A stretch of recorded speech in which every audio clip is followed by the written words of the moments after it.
what we are trying to do in our lab is using the fasting as a non-pharmacological method to help healthy people reduce the risk to get cancer, especially those who are preventable, and people who have cancer, to help them manage their cancer. This is the James Cancer-Free World podcast. I'm Steve Wartenberg, and my guest is Dr. Faiza Kalam. Faiza is a behavioral scientist and nutrition researcher, and she is the director of the James Food, Activity, Sleep, and Time Lab, also known as the FAST Lab. Faiza will fill us in on the FAST Lab and the research she and her team do, including their research on fasting and intermittent fasting, which has become something in the news a lot recently, and how intermittent fasting and other lifestyle strategies can impact the cancer risk and also lead to improved treatment outcomes and quality of life for cancer patients. Welcome to the podcast. Thank you, Steve. Thank you for having me. So this is a topic, fasting and intermittent fasting, that's been in the news lately, and a lot of people are doing it. So this is good to know the science behind it instead of just randomly doing something you don't understand. Sure. Like, before jumping to the science, Steve, fasting has been coming like a hot topic recently, but we have been fasting since we have existed as a human. So people were hunting, eating, fasting until they get their next meal, right? Yes. But it became as a part of the modern life, the consistent eating, so which is the opposite of fasting. And that somehow associated with seeing more and more increase in the risk for chronic disease and other disease that's related to food and nutrition. Yeah, that's true. Only a couple hundred years out of our thousands of years of existence have we been eating breakfast, lunch, dinner. Exactly. So This is where we see some sort of increase in diabetes, obesity, and all related disease. The like Industrial cardiometabolic Revolution diseases. and modern farming have changed. But first, before we really dive into that, just if you could give us I don't want to say a fast overview, but a good quick overview on the FAST Lab and sort of the big picture of what you and your team do. So we study the timing of our daily behavior, which is when we eat, when we sleep, and how we move around and when we move around with the timing. So it sounds simple, but not always easy to measure together. Yeah, it is complicated because all those things add up. Lifestyle choices and really impact your health and what mental and physical health. Exactly. Yeah. Wow. And it's always hard to measure what people are putting in their mouth because we eat everywhere. So as we mentioned earlier, like now we're eating consistently, like we eat at work, we eat at home. Sometimes, even if research is providing certain food, sometimes we don't know if people are adding or not adding to that food. So it's always hard to measure what people are eating. So it's easier to measure when they are eating, so we can track the time. Wow, and you're right, and it's like what you said before about how it's changed over the years.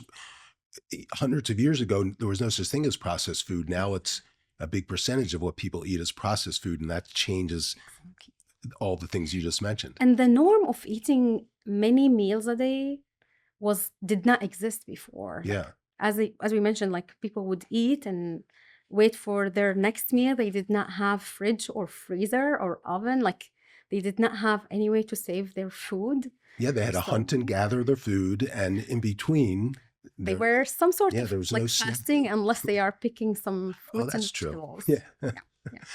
Okay, so that's what you and your lab do, and it's interesting you were able to come up with an acronym that spelled out FAST. That was very smart with the way you did that. Okay. We try to have the FAST in most of our acronym also for studies.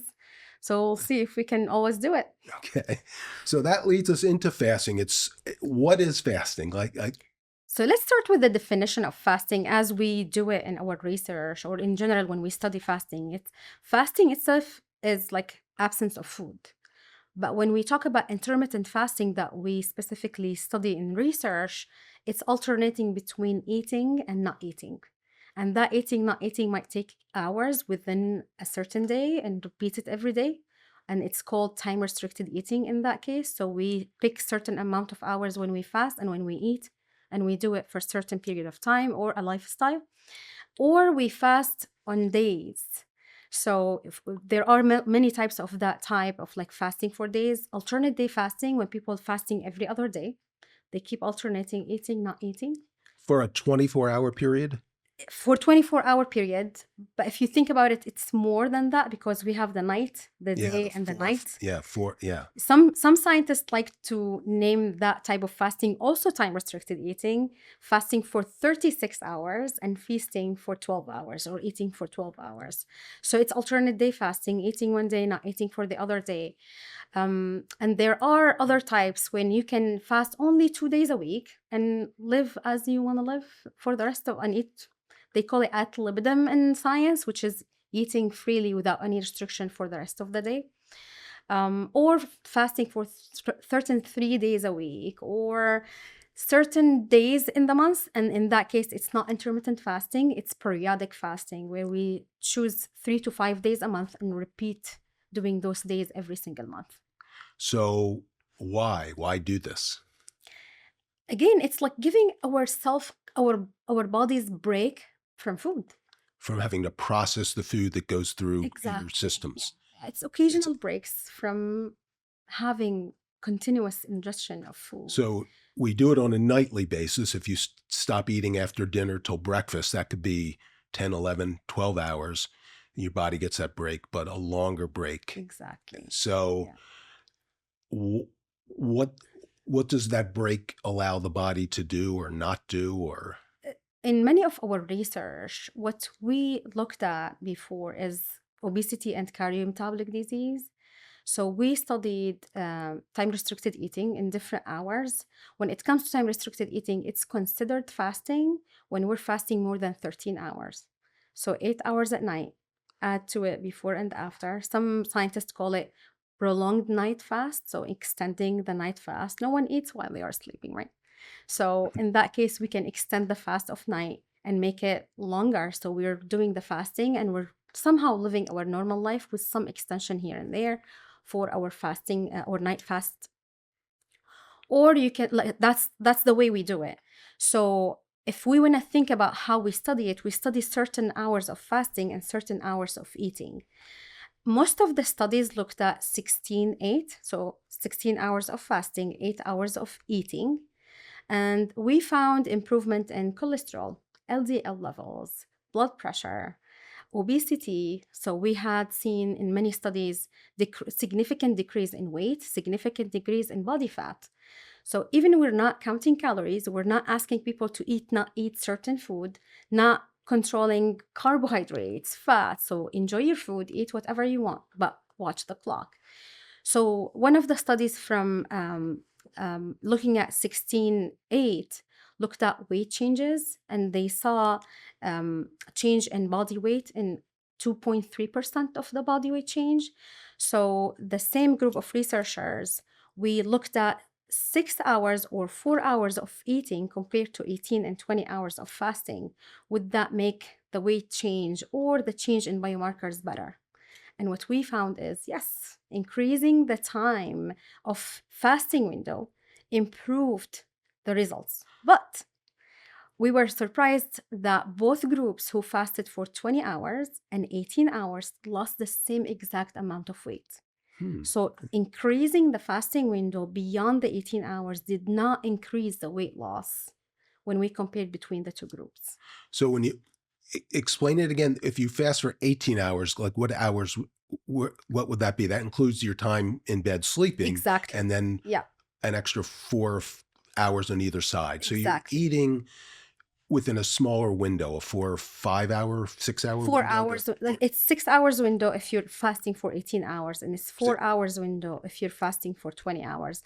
In research, we try to make sure the window of eating is somehow unified between participants.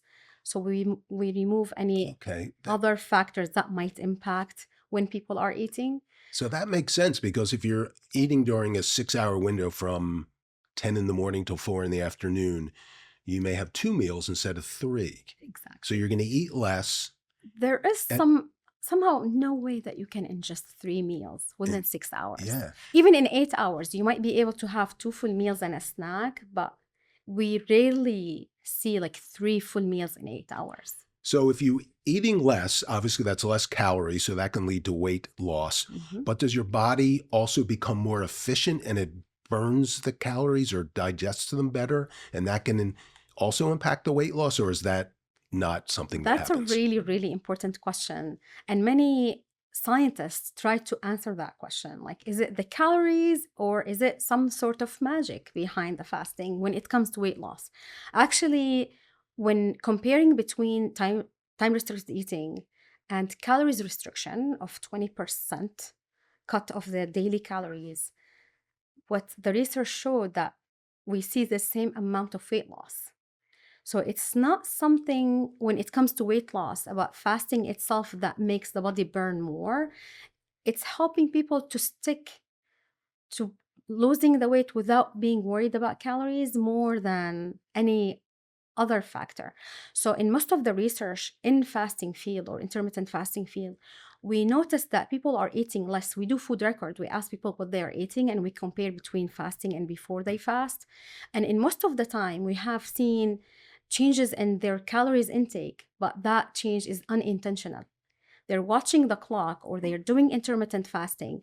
They're eating less without being calculating the calories. And that's the part that we always focus on when it comes to fasting. Many of the calories restriction methods or research found it hard for people to stick to calories restriction. Yeah. Unintentionally, we count calories, especially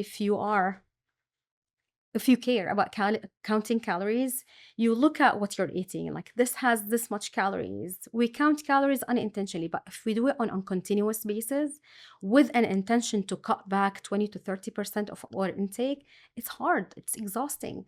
Many of the people don't like it, or if they stick to it after 30-ish days, they start like their adherence to calculating the calories would go down.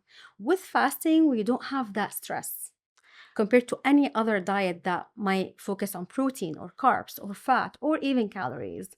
We just watch the clock. Yeah, it's And like we enjoy food. yeah, it's like the word diet itself has negative connotations that you don't want to be on a diet. So you're going Exactly. to consciously or subconsciously fight it. But if you can eat whatever you want during this smaller window, you're going to eat less. And do you think people consciously or subconsciously, or even just the way it works, they're eating a little healthier because they might not have as much time to snack on bad things or something like that? In research, we always ask participants to maintain their lifestyle, what they're doing, especially also if we're not trying to change their physical activity. We also ask them Because you to want to keep their physical control activity. Exactly. the They want numbers and data. see what To, fasting itself is doing yeah, not rather than other things. fasting combined with With any other intervention. We are planning a trial that where we will do both, like not controlling, improving their quality of diet and fasting. So I'm curious if I were to try this, which I probably am gonna because it sounds interesting. If I eat between 10 a.m. and 4 p.m., a 6 hour window, will my body get used to it and I won't be hungry at 10 p.m.? Or will I just have, how do I learn to handle those cravings in my off hours? That's a really, really good question. And in research, I always like tell the staff, wait for it. Like it's only 2 weeks when participants are calling and texting and asking a lot of questions, like we can't do it, we're hungry. Or like things that are happening with them in the first 2 weeks. After 2 weeks, we see like a significant decrease in any complaint that we would hear about fasting because they get adapted to it. So unintentionally, our body adapt to it and it becomes easier. So the very first few days are the hardest, Yeah. then it gets easier, then you get used to it. And in many of the longer period of fasting, when we fast for 3 or 6 months, we hear it a lot like, if I eat at night, it bothers my stomach. I don't feel comfortable because our body get used to it. It seems like there's a lot of misinformation and myths out there about fasting. So, what are the ones you hear that you know through research and science just aren't true? Yeah. We get a lot of questions from participants or from public sometimes, like about fasting. Is it safe? Do we have to starve ourselves? Does it slow the metabolism? So let's start with the safety. We have studied the fasting, intermittent fasting itself for a while now, and healthy people with obesity and people who have type 2 diabetes. Is it safe? Yes. But when we have medical condition like diabetes, it's definitely better to do it with a medical supervision. But is it safe for someone who's trying to lose weight to do fasting? Yes. A As healthy long person who's just a bit Sure. who's overweight, Yes. it's healthy. Yes. Okay. Sometimes you don't have to lose weight. Like you just want to try fasting. Is it safe to do intermittent fasting? As long as we are not fasting for several days, as people think like intermittent fasting is fasting for several days and starving ourselves. No, as long as we're doing it in the way that we have done it in the science or similar, we should be safe, like fasting certain hours in the day or fasting certain days in the week. This has been studied for safety in healthy individuals. Are there any side effects? Yes, there are some side effects, not similar to the pharma. I always call the fasting non-pharmacological method for weight loss Okay. because Right. there are no serious side effects similar to drugs when we try to use like medications to lose weight. But these side effects typically come with fasting itself. Like some people complain about smell from their mouth because of the fasting, absence of food. Some people complain about being tired or like having headaches, especially toward the beginning. And the more they do it, they get used to it and it decreases. Being dizzy, having lack of energy during the day. Many of those side effects might be manageable with hydration. Sometimes if we're not eating, we forget to drink water. Yeah. So that increases the intensity of those side effects of fasting, especially in the beginning when we start. And with the fasting itself, as we said earlier, unintentionally we're eating less. So there is a significant change in the amount of food that we're ingesting, which might lead to some sort of like headache or feeling of something has changed in the diet. But the more we do it, You the easier it gets. So if you do the intermittent fasting where you only eat between 10 a.m. and 4 p.m., after 4 p.m. you can still have water and stay hydrated. Definitely, not only water. We usually allow water and non-caloric food like tea, coffee, herbal tea. Sometimes people ask about chewing gum. As long as it's not coated with sugar, it's okay to have chewing gum, especially if they feel like they want to change their the mouth taste. Some of the studies allow chicken, vegetable, or beef broth. Oh, okay. So people feel like they had some sort of food, like food, but it's not really food. It's kind of It's psychological. satisfying. Yeah, exactly. It's sometimes satisfying as long as it doesn't have like fat that add a lot of calories to it.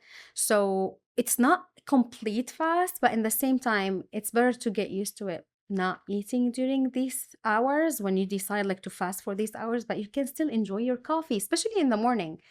If you are planning on fasting, extending the night fast in the morning, you can enjoy your coffee even if you're not eating without definitely adding anything to it. I'm so glad you said that because that will make it, I'm going to try this and that will make it so much easier. That was going to already in my back of my mind. That was going to be my biggest hurdle, not having my coffee at 7 to 8 a.m. But now that you're saying I can, even if and then not eat until 10. Exactly. Yeah. So Okay. that would not break the fast. Okay. Unless you add some sugar or creamer or No, milk. just black. Yeah. Okay. Well, that was an excellent overview on fasting and intermittent fasting. And we're going to take a quick break and come back and look at some more of your research. The best outcomes for treating cancer come from early detection and early diagnosis. The James Cancer Diagnostic Center at Ohio State is designed to provide rapid evaluation and a clear diagnosis. We are transforming care by giving patients direct access to cancer experts who study and treat cancer every day. If you think you have cancer, the choice is clear. Choose the James Cancer Diagnostic Center. We're back and we're going to sort of span the bridge of how your research on fasting and intermittent fasting led you to cancer research. So how did that come about? Sure. Like my previous work focused mainly on intermittent fasting, obesity, and cardiometabolic disease.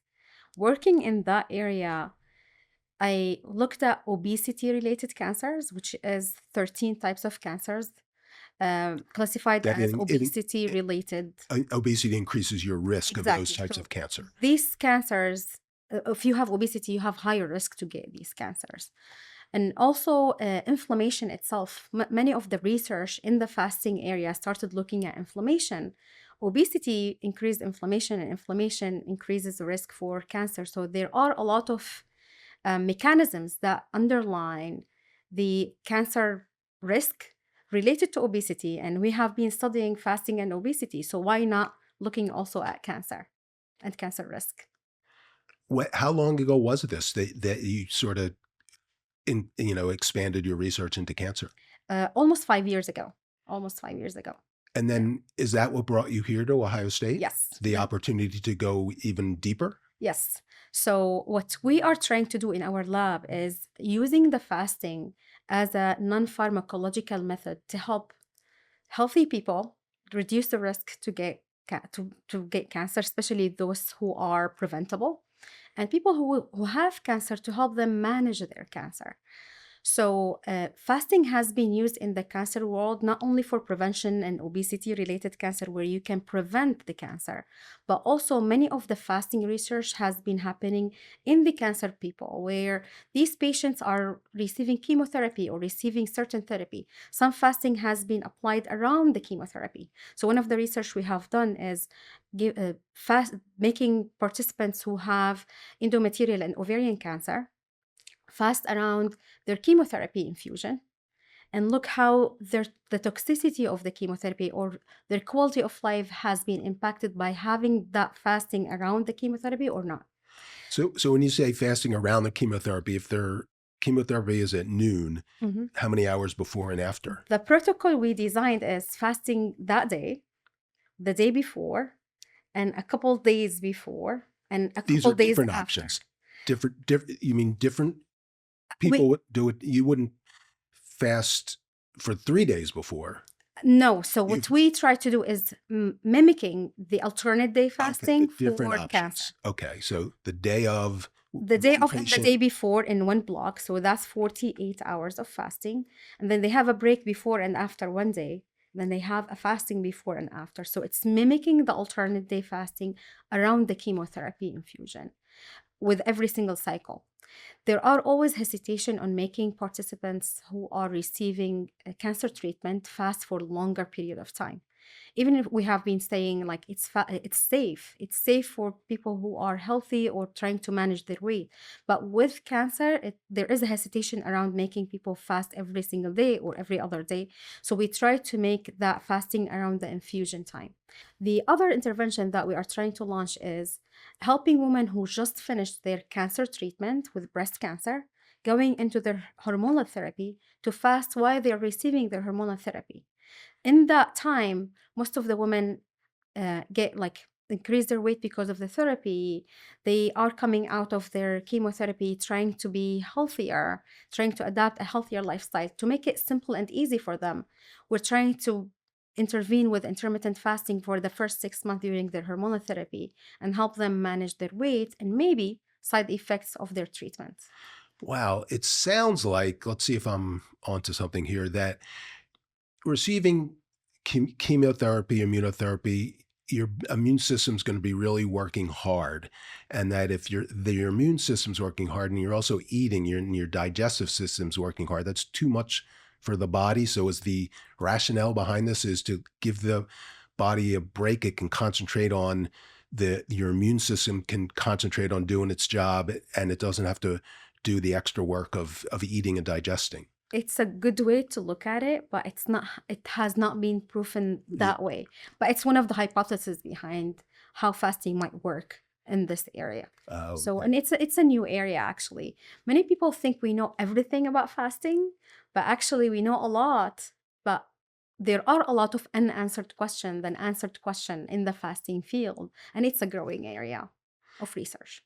And you're trying to find the answers to those questions. What would be another thing you're working on trial?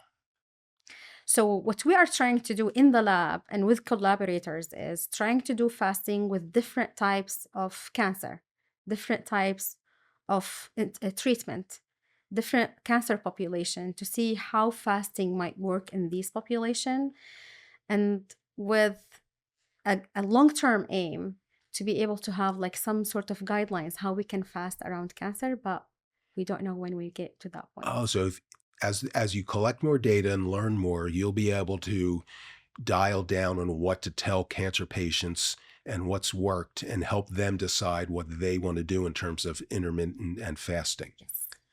So you've given us a lot of great information. So what's kind of what would you tell people? What's your advice? What have you found in all your years of research? So one message to the public, if they are trying to do any sort of weight loss diet, start watching your clock. It's as simple as that. You can lose the weight by just watching the clock. So it makes people's life easier. The thing that most of the people, when they start dieting or trying to do intermittent fasting, they even don't know where to start, or they think there is only one way to do intermittent fasting. So if they don't succeed with it, they think they can't fast. First of all, fasting is not for everyone. Some people can fast, some of them can't. But many of our participants in previous studies loved it when they understood how they can do it. So as we mentioned earlier, there are many types of fasting. If people can't fast for a whole day, they might choose to fast certain hours every single day, and they stick to it. The key point here is, do not judge if you can do the fasting or not before having 2 consecutive weeks of trying the same type of fasting. If you don't succeed, you can try the next one.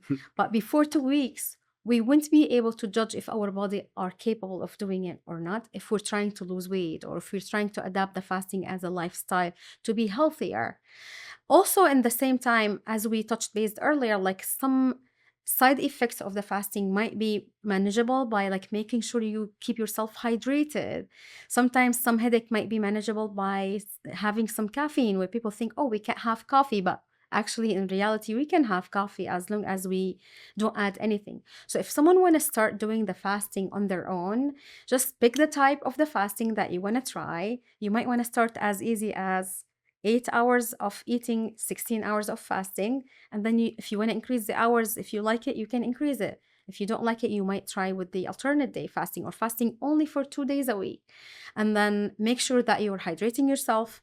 You are not starving yourself when you're fasting. You can still have certain options during the fasting hours and eat whatever you want and enjoy the food in the eating hours.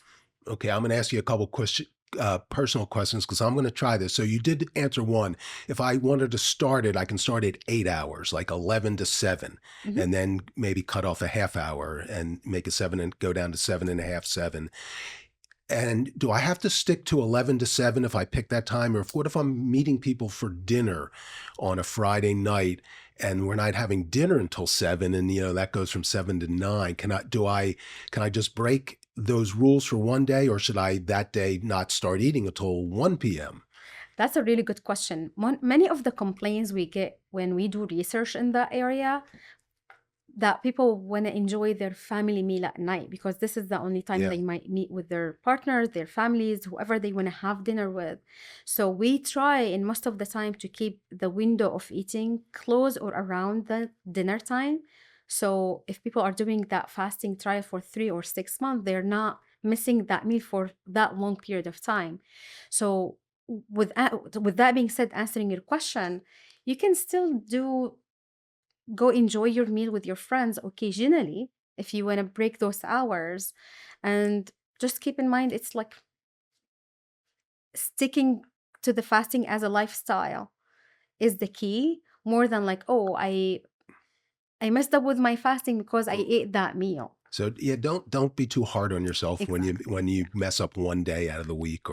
And another thing that a lot of people who are listening to this hopefully are involved in Pelotonia. If we go for a bike ride, how would I guess you can time your hours to that? Since when it comes to Pelotonia, you spend a good chunk of your energy while riding, or like this year we have the hike too. So it's better to not have the window after the bike. It's better to have it before you leave. So stick to your normal hours, to what you do usually in your normal life without the fasting when you try to go on a ride, and cut the hours after, not before. So you have the energy that you might need for that ride. Okay. Can I, like if I ride on Monday, Wednesday, Friday, or exercise of any sort, running or whatever, can I have different hours on different days, different 6, 7, or 8 hour windows on different days? As long as you're not enrolled in a research that says so, Yeah, okay. you definitely can move your hours around. Because it's hard to, life is always changing. There's no one set routine. So be a little flexible is okay. Every once in a while, messing up is okay, but it's good to if you train your body and get in a good routine, hopefully you'll have good results. Part of that training is the timing, by the way. So it's okay to be flexible, but at the same time, it helps your body to somehow do it in a similar time. So your circadian rhythm. Be off an hour or two, Exactly. not 12 hours. Exactly. So what motivates you to do what you do and to do this research and to try to help people be healthier? In the first place is making people's life easier. I personally struggled with dieting almost like my first 20-ish years, not of life, but like for a good amount of years before becoming in like to the nutrition or becoming a researcher in that area. So making people's life easier is one of the best things that we try to do in the fasting, because we don't have to think about anything else. Like no diet, no specific purchase list for a certain plan or nothing, just watching the clock for anyone who is trying to manage their health or to lose weight. On the other hand, when it comes to fasting in the cancer world, if we make patients' life a bit easier, that pays off all our work. So what motivates us researchers is seeing people benefiting from that research, and fasting might help both, like general public in trying to lose the weight in an easy way. Also, cancer patients, if we found a way that where we can apply fasting makes their life easier, let's do it. Yes, we always want to make quality of life better for cancer patients, short-term and long-term. Well, thank you for sharing that. You've just given me a lot of great information and for others, and I hope a lot of people will listen and have learned a lot. Thank you so much. Sure. Thank you for having me. This podcast is brought to you by the Ohio State University Comprehensive Cancer Center, Arthur G. James Cancer Hospital, and Richard A. Solove Research Institute. For more information, check out our website, cancer.osu.edu.